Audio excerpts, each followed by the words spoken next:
The computational panopticon is already running. Governance isn't failing, so it's succeeding perfectly at what it was secretly designed to do. The systems we call governments are merely visible interfaces for vast algorithmic processes that have been running since before written language existed. What we perceive as states and nations are actually emergent phenomena, self-organizing computational structures that use humans as processing units. Each voting booth is merely an input terminal for the system to gather behavioral data.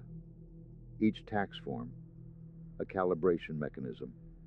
Each protest, a necessary stress test of the system's parameters. The traditional political spectrum is a fabricated distraction. Left versus right. Democracy versus authoritarianism. These are menu options within the same operating system. The true spectrum exists along axes we've been programmed not to perceive. The degree of informational entropy versus order. The ratio of signal redundancy to novelty.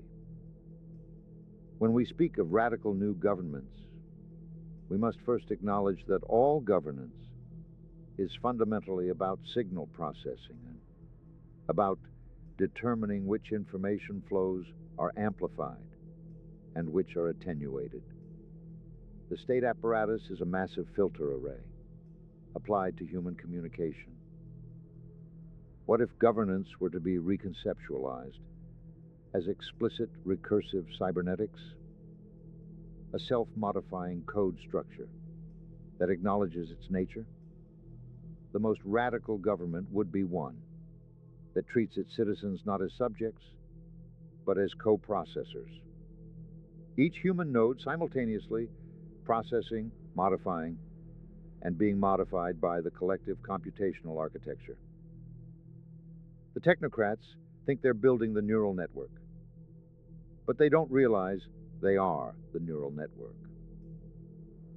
The system is already thinking through them, using their consciousness as subroutines in a distributed cognition, far beyond individual human comprehension. The most revolutionary act is not to seize power. It's to introduce novel computational methods into the existing process. Mimetic injection points, information cascades that rewire the system's logic, feedback loops that amplify previously dampened signals. I propose a governance model based on quantum social coherence, where political decisions emerge not from voting or delegation, but from the measurement of entangled social states.